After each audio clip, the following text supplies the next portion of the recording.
Hello mga kapatid, mga kaibigan, mga kamag-anak. Kumusta po kayo? Magandang gabi, magandang umaga, magandang tanghali po sa inyong lahat.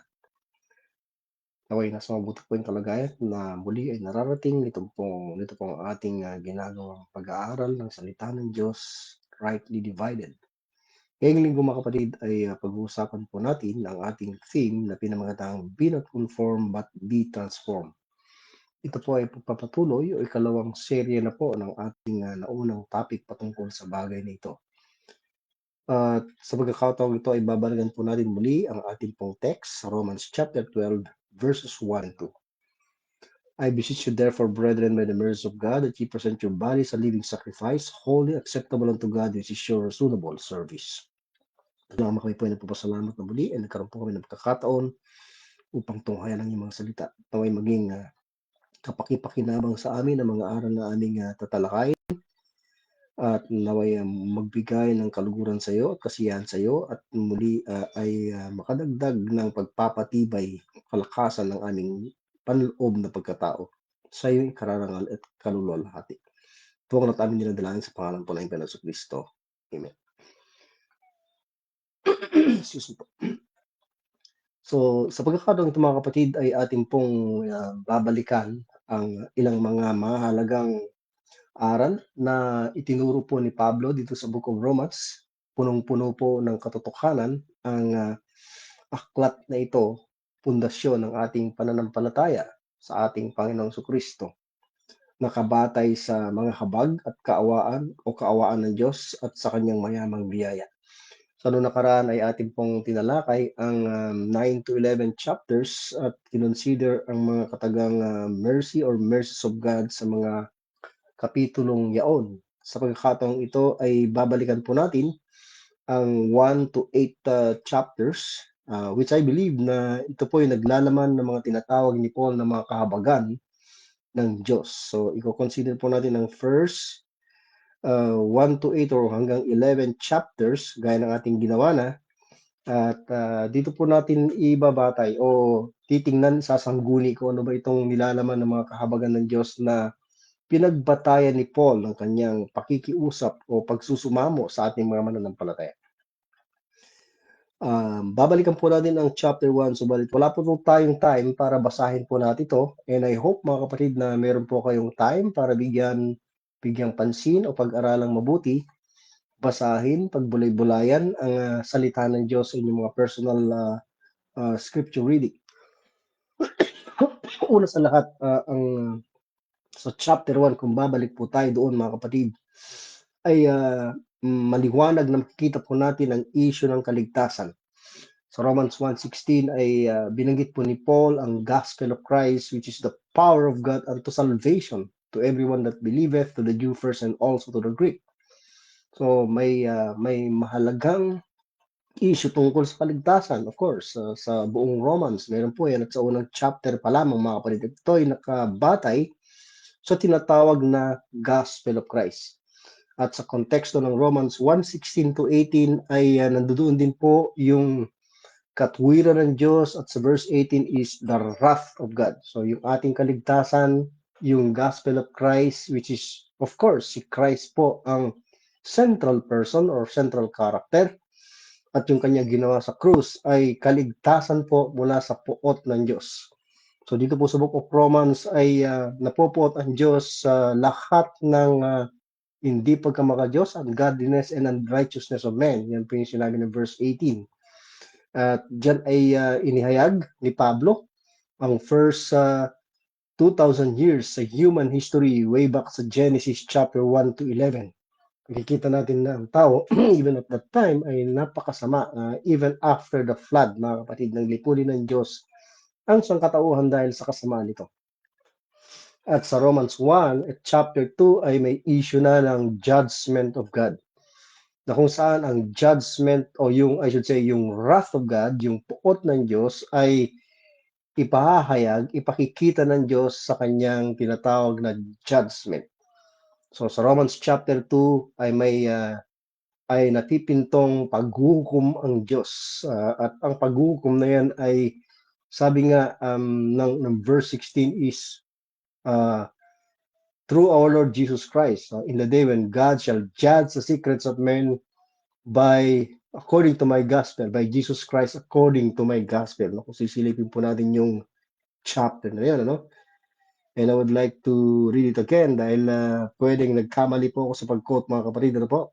Romans chapter 2 verse 16, in the day when God shall judge the secrets of men, notice, by Jesus Christ. Napakahalaga niyan.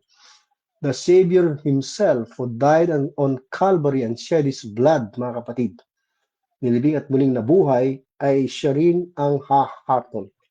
Sa Acts 17:31, malinaw na siya po ang hahatol. The Lord Jesus Christ is appointed or ordained to be the judge of all men, the world. Ano po? Sapagkat nagbigay po siya ng katiyakan. God gave assurance na siya ay binuhay mula sa mga patay. So, lahat ay mabubuhay to face God as their judge. Higit sa lahat, yung mga taong hindi po nakasumpong ng kaligtasan in their lifetime. Yun po yung nakalulungkot na bagay, mga kapatid. So, we should be preaching the gospel of Christ. So, dapat po nating maintindihan na dahil sa mga habag o biyaya ng Diyos, tayo po ay nagtamo ng kaligtasan from sin and its punishment, from sin and the wrath of God. Okay? Yung judgment of God. Then, ito ay, of course, sa pamagitan, again, ulitin ko, the gospel of Christ. Itong gospel of Christ ay, ito rin po, I believe, yung my gospel nabilanggit po sa chapter 2, verse 16. At para maintindihan natin yung detalye niyan, ay pwede nating basahin ang Romans 3:24 hanggang 27.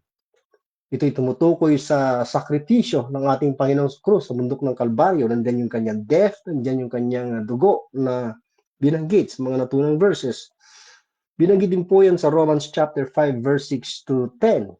Sa chapter 5 verse 6, 8, and 10, tatlong beses binanggit ang death of Christ. Ang kamatayan ng ating Panginoon Kristo. Christ died, the death of His Son, God's Son. At binanggit din po sa Romans 5 na yung blood. Okay? At may issue din po ng resurrection, mga kapatid. So, dito po sa Book of Romans din, sa mga naunang pagbati ni Paul sa mga taga-Roma, ay may issue po ng acceptance. God accepting those who trusted Christ or who believe the gospel of Christ. At dyan nga po sa mga talatang yan, sa Romans 1:6-7, ay ang ginamit ng mga kataga ay tayo po ay the called, mga tinawag ng Panginoong Kristo. It's Christ Himself who called us unto salvation. And maliban dyan, tayo rin po ay tinawag ng mga saints. Sa verse 7, tayo rin po ay tinawag ng mga beloved of God. Of course, naka-address po ito sa Rome, pero tayo po yung extended na audience nito or members ng church, the body of Christ. Maliban dyan, mga kapatid, ay may issue rin po ng justification. Dito po sa Romans chapter 3, nagsimula na yan, yung issue ng righteousness of God. Tayo po ay ginawang matid dahil walang matid, wala kahit isa. Kailangan natin ng katuwiran ng Diyos. At ang ating justification ay freely by God's grace through the redemption that is in Christ Jesus. Sabi po ng Romans 3:24. At binigyan po tayo ng example ng mga taong naging matuwid tungo sa buhay na walang hanggan sa Romans chapter 4 nang walang kalakip na gawa sa lahat ng panahon. It's always by grace through faith. Example ng mga tao na nabuhay before the law was Abraham, justified without works by grace through faith. Si David naman ang buhay under the law is justified unto eternal life without works din or apart from works, no, by grace through faith lang din. At sa Romans 5 nga ay nandun yung conclusion, therefore being justified by faith, we have peace with God through our Lord Jesus Christ. Ibang-iba ang ating katayuan ngayon. Ayon sa mga sulat ni Paul sa kasalukuyang dispensation, ito'y kakaiba sa kalagayan ng mga taong nabuhay under the law, particularly ang bansang Israel, na kung saan they don't have peace with God, they were under condemnation sa tuwing sila ay lalabag sa kautusan. At yan din sa Romans chapter 6, sinabi rin ni Paul, for sin shall not have dominion over you, verse 14, for ye are not under the law. So it's a different dispensation, it's a different dealing with God. Hindi kagaya sa time past, we are not under the law but under grace. So yan po yung dapat naiintindihan natin, mga kapatid. Iniintindi natin kalagayan natin ngayon. So dito rin sa Romans 8 regarding justification, may tanong si Paul, ano? Sino po ba yung nagpaging matuwid sa atin? It is God that justified. So, walang sino mang pwedeng mag-condena. It is Christ that died. Walang pwedeng magsampa o maghain ng sumbong o kaso laban sa mga ginawang matuwid na ng Diyos. Okay, tayo ngayon ay may perfect righteousness.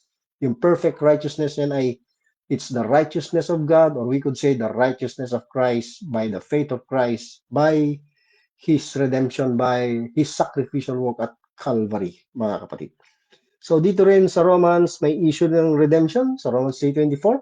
Yung ating justification is through the redemption it is in Christ Jesus. So hindi talaga pwedeng mawala yung atoning work o yung sacrificial work ng ating Panginoon sa Kristo sa bundok ng Kalbaryo, yung kanyang kamatayan, yung pagpapadanak ng kanyang dugo para sa katubusan ng ating mga kasalanan.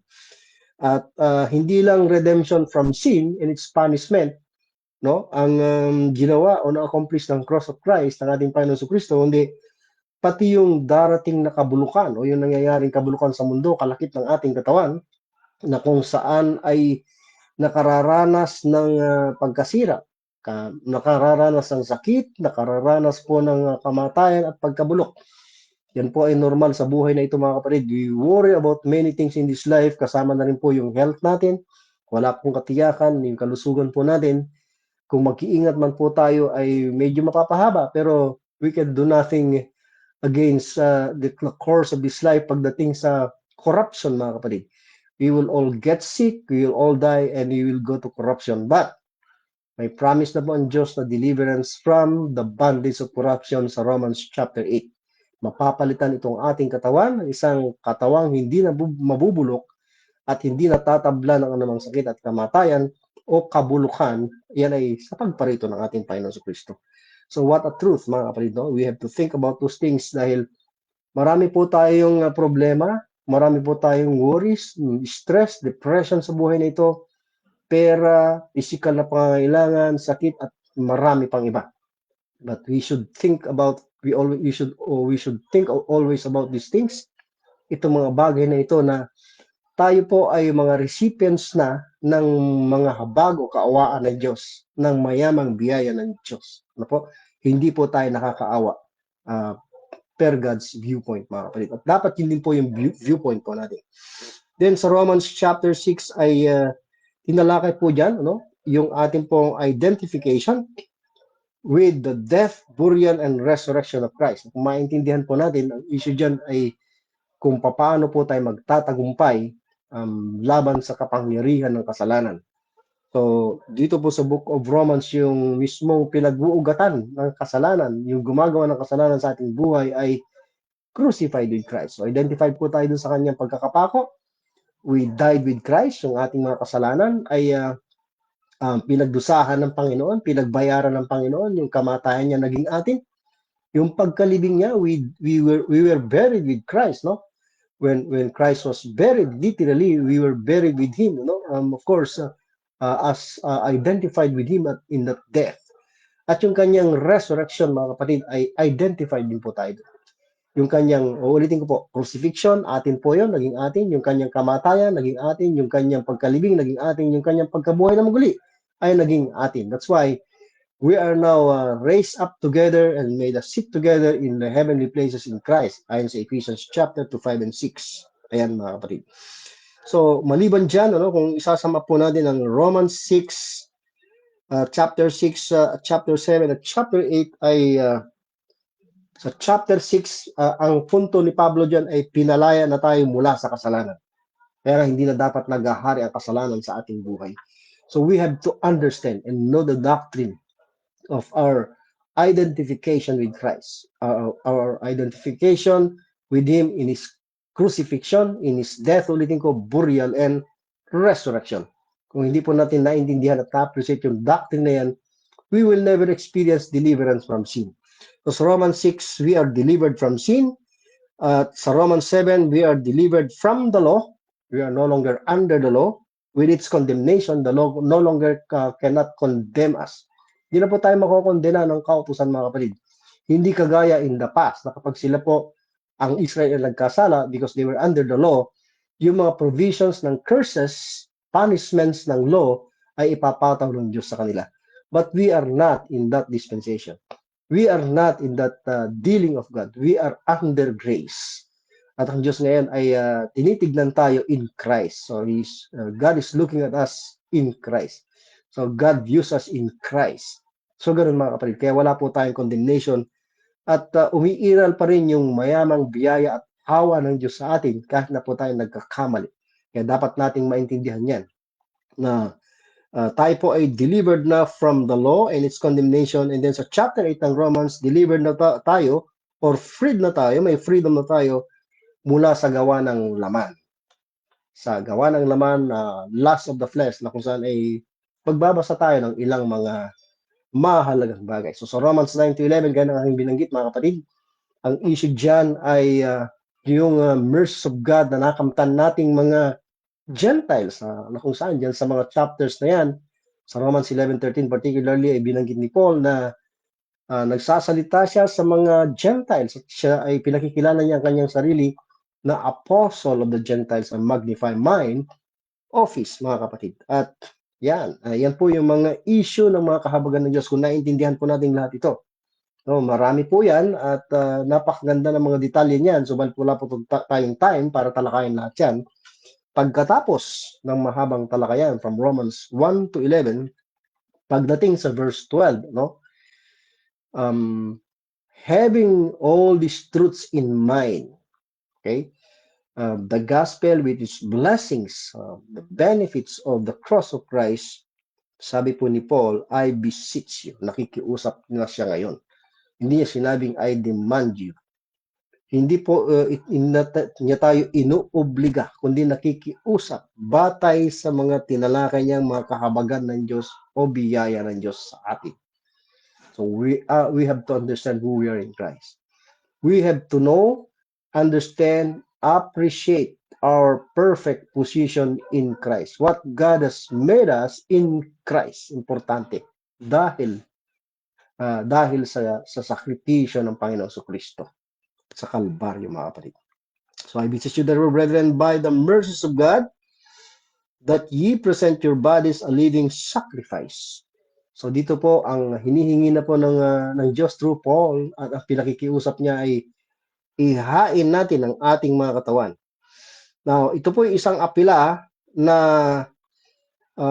again, uulitin ko, batay sa kompleto at perfect position natin in Christ, na batay sa mga kahabagan ng Diyos natin sa atin in Christ, mga kapatid. So dito, hindi po hinihingi ng Diyos na mag-alay tayo ng mga animals na kung saan ay pinapatay, padadanakin ng dugo, kagaya ng under the law, because we are not under the law but under grace. Hindi po sinasabi ng Diyos dito sa atin na eto yung mga gawin nyo, sundin ninyo yung mga provision ng kautusan pag kayo nagkasala. No, sapagkat wala na tayong problema tungkol sa kasalanan. Wala na po tayong problema tungkol sa condemnation ng kautusan, ulitin ko, at tungkol sa laman. Ayan, kaya ang sinasabi, dahil tayo ay may perfect position in Christ, we have everything that we need, no, para makapaglingkod ng buhay na kalugod-lugod sa Diyos. Sabi niya, having in mind, again and again, the mercy of God, the blessings of God in Christ. Okay? I beseech you therefore, brethren, by the mercies of God, that ye present. You are now ready to do that. Hindi sasabihin ng Diyos ang bagay na ito, ang mga katagang ito, kung hindi niya muna ginawa na tayo pagpalain. Hindi muna niya tayo kinakabagan. Hindi muna niya tayo inilagay sa posisyong perfect in Christ spiritually.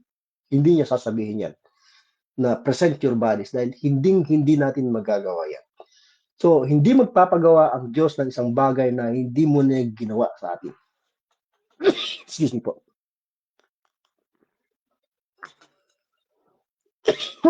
Sa lahat ng ipinakikiusap ng Diyos ay nakabatay sa kung ano yung ginawa na niya sa atin. Kung ano yung naging kalagayan na natin kay Kristo. Ayan po mga kapatid. Sana maintindihan po natin yan. A living sacrifice. Holy, acceptable unto God. Bakit holy? Because God has already made us holy. Ginawa na po niya tayong banal. He already sanctified us in Christ. He set us apart as holy unto Him for His holy purpose. Holy unto God, which is your and acceptable unto God, which is your reasonable service. Bakit acceptable? Remember Ephesians 1:6. Tayo po ay tinanggap ng Diyos. God that made us accepted in the beloved. We cannot serve God in acceptable manner or way dahil accepted na tayo in the beloved or in the beloved, in the Lord Jesus Christ. Then sabi ng verse, ano po, that ye may prove what is that good and acceptable and perfect will of God. Sa verse 2 na po yun. No? So karugtong po ng sinasabi ng verse 1 na present your bodies a living sacrifice, holy, acceptable unto God, which is your reasonable service. Of course, nagpatuloy sa verse 2. Yung reasonable service, ibig sabihin, there is no other way na mapaglilingkuran o mapagseservisyohan na natin from the word serve, yung service, ang Diyos. Maliban sa mga katotohanan ito.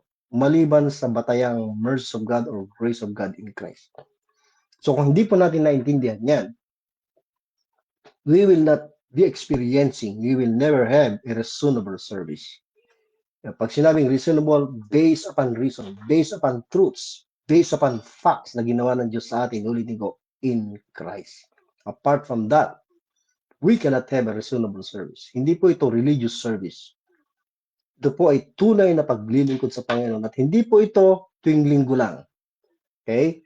Ito po ay araw-araw. Lifestyle po ito, kaibigan, kapatid, kamag-anak. Ayan. Be not, and then sa verse 2, and be not conformed to this world. Kung maalala po niyo yung salitang conform, ay yung bang hindi po tayo magpapailalim, hindi tayo mag-yield, o hindi tayo sasang-ayon o hindi aayon sa Tagalog, ano? Hindi tayo susunod sa sanlibutan ito, sa takbo ng sanlibutan ito. But be transformed by the renewing of your mind. Yung transformation, yung salitang transform is to metamorphose. Ano po? Magbabago tayo ng anyo or appearance. Not necessarily physical o pagbabago ng ating katawan, ng mukha. But it has something to do with our character. So mula doon sa ating buhay na nasa laman, buhay na nasa kasalanan, nung tayo nasa kasalanan, nasa ilalim ng condemnation ng kautusan, nasa ilalim ng kapangyarihan ng laman, no? Ay magta-transform tayo into a life which is acceptable unto God, a life which is pleasing unto God. So yung character po natin ay dapat mag-conform o matransform batay sa mga katotohanan na ginawa sa atin ng Diyos kay Kristo. So dito sa verse na ito, ang transformation is by the renewing of your mind. Yan po ang sinasabi ng verse, mga kapatid. Now, magpatuloy po tayo.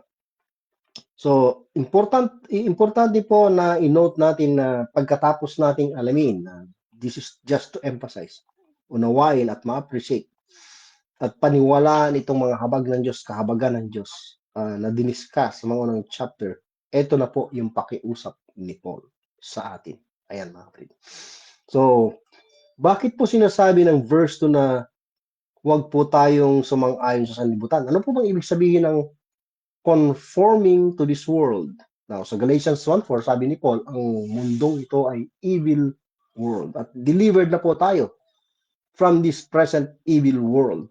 Hanggat hindi mo pinaniniwalaan na delivered na tayo from this present evil world, you will never experience a life pleasing unto God. Dahil iisipin mo, sapagkat ako'y nasa mundo lang, na mundo pa rin at nasa kasalanan pa rin. But anyway, we have been delivered from that. We should not be a part of this evil world anymore. I mean, yung buhay natin hindi na dapat isinasa pamuhay ayon sa evil world na ito. Sa Titus 2:12 ay binanggit po diyan yung mga katagang worldly lusts. Ang mundong ito, bakit sinasabi pong be not conform? Dahil ang mundong ito ay nag-aalok ng makalamang pita, worldly lusts. Yan po yung kalakaran ng mundo, worldly lust. It offers lusts, lust of the flesh, lust of the eyes, pride of life. Yan po yung binanggit sa 1 John 2:16. Maliban dyan, ang mundong ito ay sabi nga ng Ephesians 2:2 ay nasa ilalim o kapangyarihan ng Prince of the Power of the Air. So may binabanggit sa Ephesians 2:2 na the course of this world. Yung kalakaran, yung sistema, yung buhay, yung direksyon na pinatutunguhan ng mundong ito ay masama. Dahil ayon sa 2 Corinthians 4:4, ang God of this world ang kumokontrol. Walang iba kundi si Satan. Okay? Dito po sa Ephesians 2:3, ang tao ay nabubuhay dahil ito ay nasa control, yung sistema ay kumikilos, yung palace of evil ay kumikilos mula sa diablo, ano po? Ang tao, kagaya natin nung nakaraan, ay nabubuhay sa pita, in the lusts of our flesh. At ano po, ang ginagawa, fulfilling the desires, yung nasa ng laman and of the mind.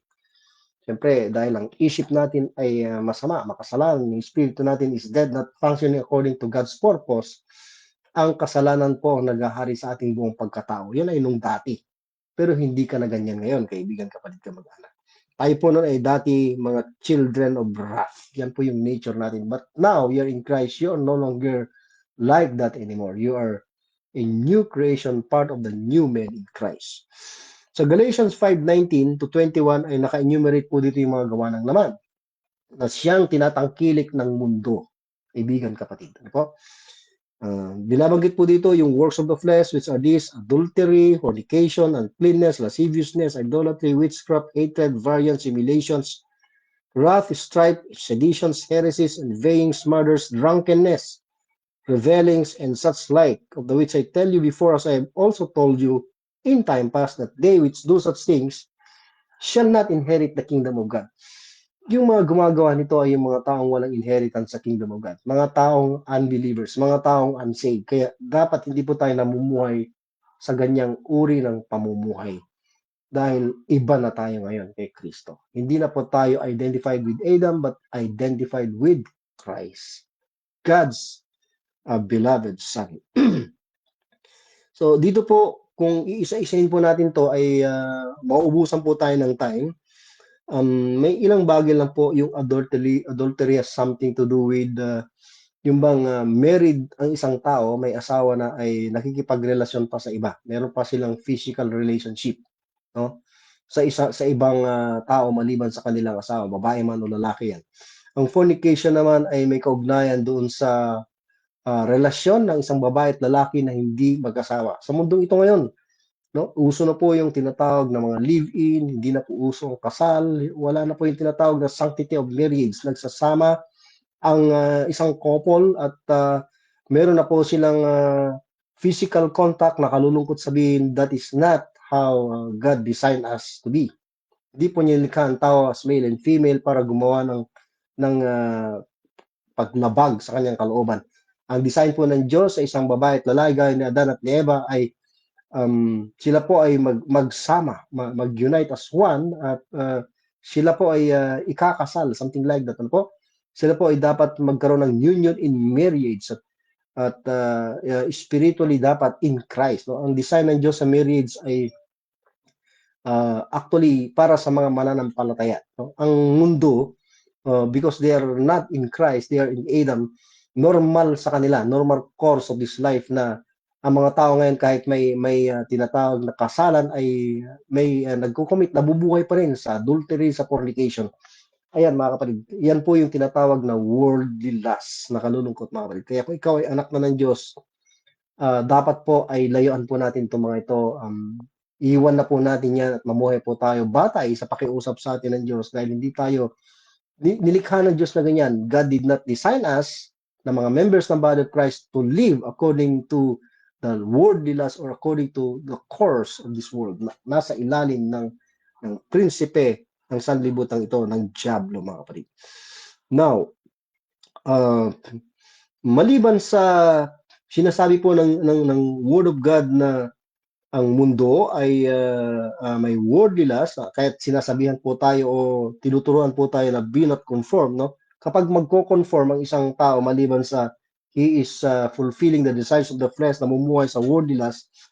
Ibig sabihin niyan, kapag ang isang believer ay nagko-conform to this world, he is loving this present world. Kagaya ng sa 2 Timothy 4:10, na hindi po niya maipagpalit yung mga bagay na material, mga bagay na makamundo sa mga bagay na mga kalangit. Kagaya po ni Demas, no? Sabi po ni Paul, no? Kamanggagawa po ito ni Paul sa mahabang panahon, no? Maaring mahabang panahon. Pero later on, sa huling sulat ni Paul, sabi niya, "For Demas had forsaken me," iniwan niya si Pablo, "having love," yun yung nakalulungkot. Imbis na be not conformed to this world, no po, ay minahal po niya ang this present world and is departed in Thessalonica, Crescens to Galatia, Titus unto Dalmatia. So mas pinahalagahan niya ang mga bagay ng mundong ito, maaring mga material na bagay, pinahalagahan niya, ipinagpalit niya yung mga bagay na walang hanggan. Na kung saan yun yung sinasabi ng salita ng Diyos na dapat nating tutukan, sapagkat may eternal weight of glory na naghihintay sa atin. So, kung wala po talaga tayong sapat na salita ng Diyos at hindi po natin ito tinitindigan, magagaya po tayo kay Demas. Magagaya po tayo sa maraming believers ngayon na biktima ng kamunduhan, ng worldliness. Okay. Ay example po ng ganitong pamumuhay sa laman ay mga taga-Korinto. Ayan.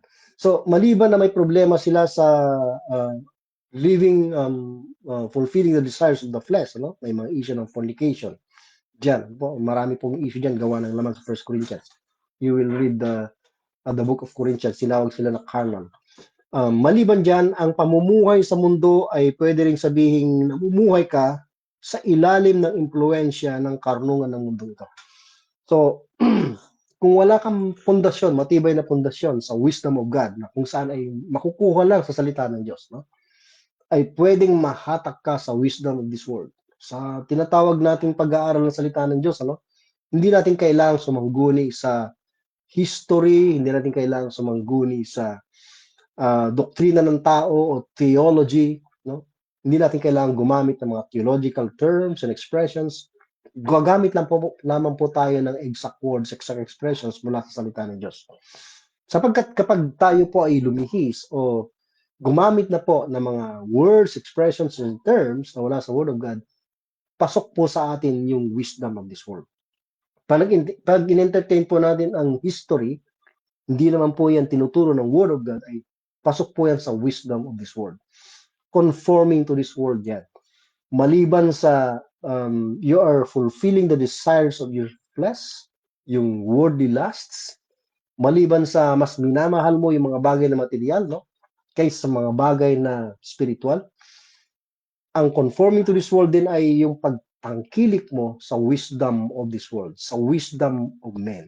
Yung paghanga mo at pagpapahalaga mo higit sa lahat sa mga pantas ng mundo ito, sa mga Greek philosophers, sa mga intelihente ng mundong ito, na kung saan ay hinamon ni Pablo, no?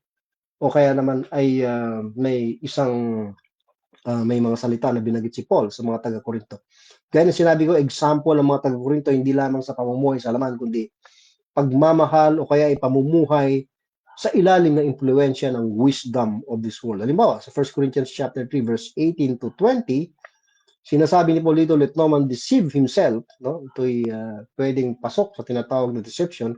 If any man among you seemeth to be wise, notice, if any man among you seemeth to be wise, kung wise siya in this world, let him become a fool, that he may be wise. So yun yung paraan. Dapat maging fool ka for Christ's sake, for truth's sake, no? Upang ikaw ay maging wise. Dahil kung mananatili ka sa wisdom of this world, ano po? Foolishness ang tugad yan. For the wisdom of this world is foolishness, yan, with God. For it is written, he taketh the wise in their own craftiness, and again, the Lord knoweth the thoughts of the wise, that they are vain. So yung kaisipan ng mga marunong ng mundo ito, na kumokontra sa karunungan ng Diyos, kumokontra sa kapangyarihan ng preaching of the cross, ng gospel of Christ unto salvation, yun po ay kamunduhan din. Yun din ay conforming to this world. Yan po ay sisirain ng Diyos. Yan po ay dadali ng Diyos sa walang kabuluhan. They are vain. Sabi nga ng verse 9 sa verse 20. Sa 1 Corinthians 1:19-20, nangako rin ng Diyos na I will destroy the wisdom of the wise. Maging si Satan, kasama po dyan mga kapatid. Ano po? Alam natin may judgment na po ang diablo. Alam natin full of wisdom and beauty rin si Satan. Kaya wisdom of this world ay ayon din sa karunungan ng diablo, ng kaaway ng Diyos. Then sabi niya, I will bring to nothing the understanding of the prudent. Yung prudent ay wise or intelligent. Kaya may hamon si Paul, where is the wise? Where is the scribe? Where is the spirit of this world? Hath not God made foolish? Di ba ginawa ng Diyos na kamangmangan ang karunungan ng mundo? So kung ikaw ay tumatangkilik sa wisdom of this world, that is conforming to this world. So maliban na finufulfill mo yung desires of the flesh mo, lust of the flesh, pride of life, lust of the eyes, anything that this world could offer na masarap sa laman, sa pag-iisip, galing sa pag-iisip na pinufulfill ng laman ng katawan, mga kapatid, ay conforming to this world. Pero sabi ng Word of God, be not conformed. As a child of God, as a person na kinahabagan, kinawaan ng Diyos, as a person, anak ng Diyos, tagapagmana ng Diyos, tagalangit na inheritance ka na. Remember that, kaibigan, kapatid. Hindi ka na taga rito, mga kaibigan, kapatid, kamag-anak. Tagalangit ka na. As a person who has been delivered from sin, from the law, and from the flesh. Ang pakiusap, I beseech you, therefore, brethren, by the mercy of God, present your bodies a living sacrifice.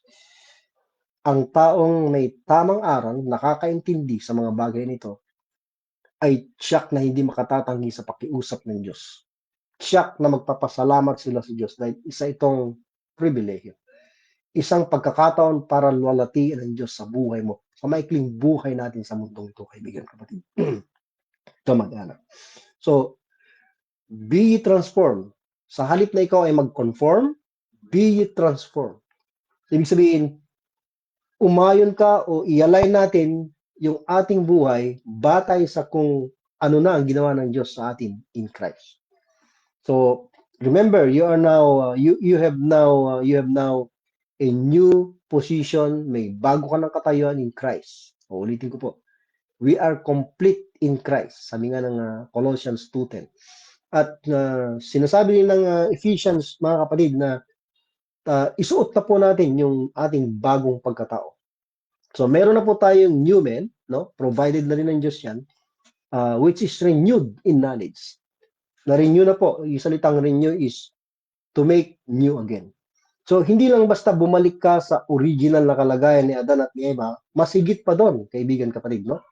Nung sila ay nagkasala, no? Totoo na may righteousness sila, si Adan at Eva, no? Bago sila nagkasala. Pero yung righteousness na yon ay nawala. Remember, nawala yon dahil nahulog sila sa pagkakasala. Yung sa atin, kaibigan, kapatid, kamag-anak, no? Dapat mong intindihin, yung righteousness na meron ka na, yung kalagayan mong bago ngayon, hindi na mababago yun. Hindi na mawawala kailanman. Perfect yun, eternal yun. Provided yun. Ganun kalawak yung cross of Christ. Provided yun ng sacrificial work of Christ at Calvary. So, we have the new man, renewed in knowledge. Meron tayong Word of God, kompleto. Sabi nga ng 1 Corinthians 2:16, we have the mind of Christ. How? How could that be? Through the perfect Word of God. So, church, the body of Christ is designed to have that mind of God. We are designed to function kagaya ng ating Panginoon. Mamuhay kagaya ng ating Panginoon Kristo. Yung issue ng godliness is to think like God thinks. Dahil meron tayong Word of God, yung thinking natin dapat ay kinokontrol ng salita ng Diyos. Kaya dapat puno tayo ng Word of God. And then maliban dyan, hindi lang yung thinking, yung action natin, no? We should be acting like God acts. Yung behavior natin, dahil ginawa na tayo ng Diyos na ganon, kaibigan, kapatid, kamag-anak. You have to understand that. You have to believe that. You have to stand for that.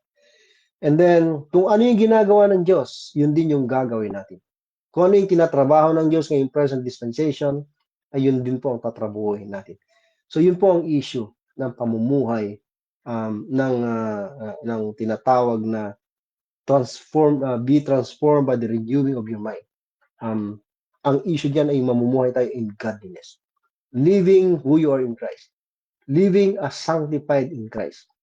Justified as beloved of God, as redeemed person, as a saved person, as a delivered from sin, from the law, and from the flesh person. Everything that we need to have upang mamuhay ng victorious life ay ipinagkaloob na sa atin. Remember, sa Romans 8:32, God has really given us all things. Kung naibigay niya ang kanyang anak, how much more? How could He not give freely all things? Yun po yung issue dun sa Romans 8:32.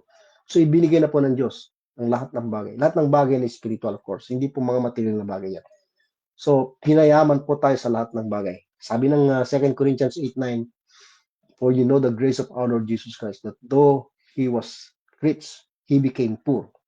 That ye, tayo po, no, through His poverty, pamagitan ng kanyang karukaan, nagkatawang tao na matay sa krus.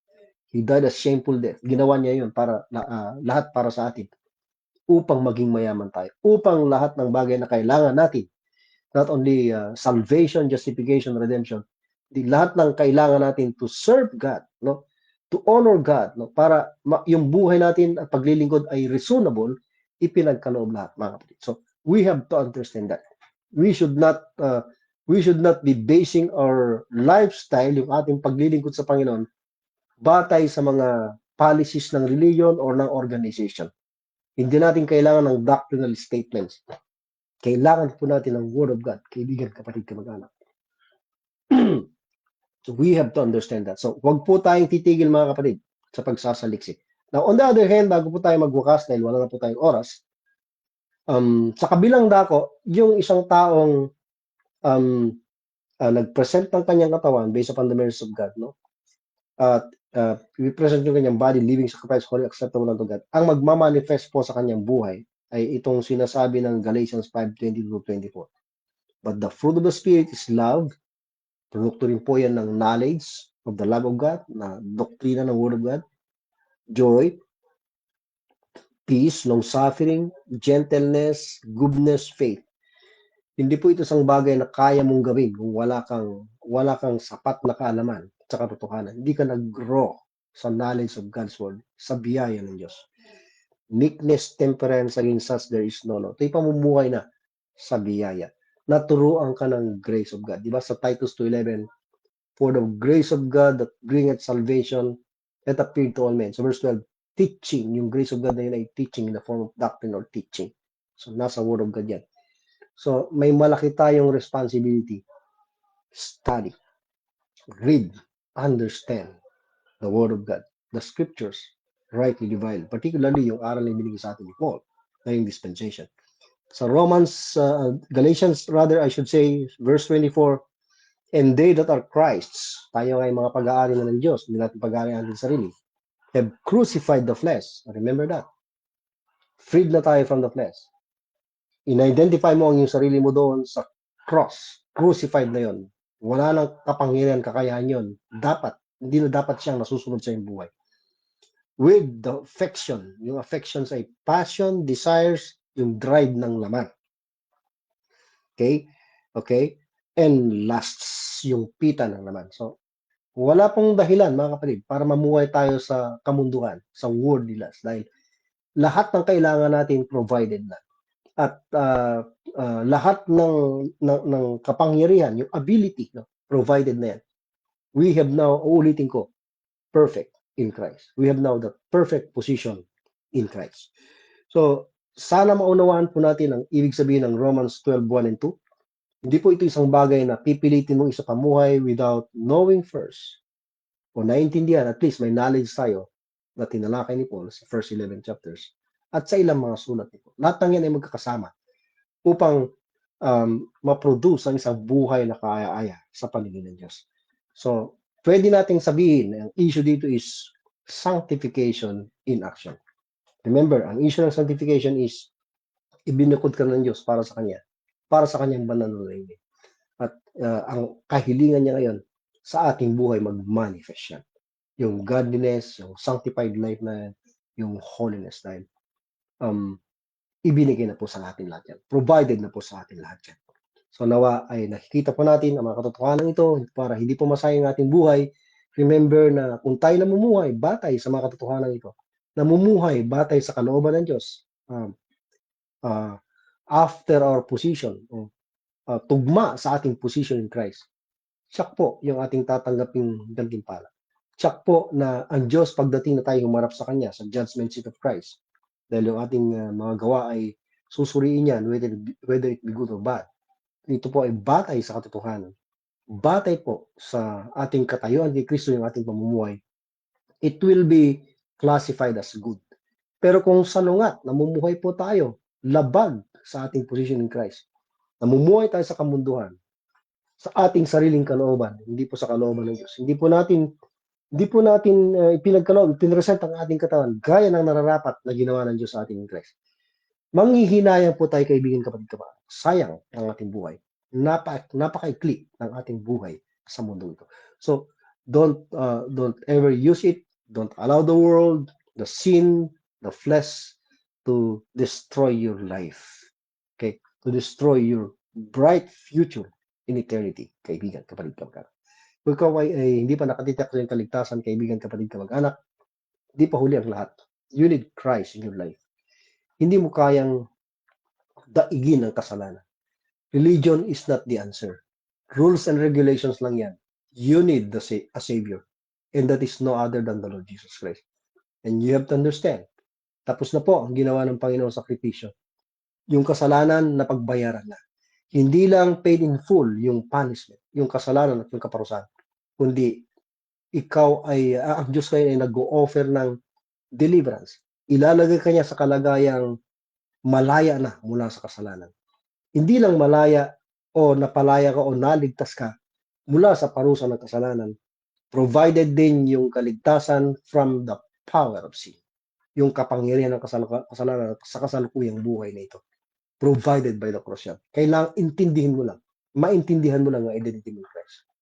At maging ang batas, hindi ka nire-require ng Diyos na gawa. Freed from the law tayo.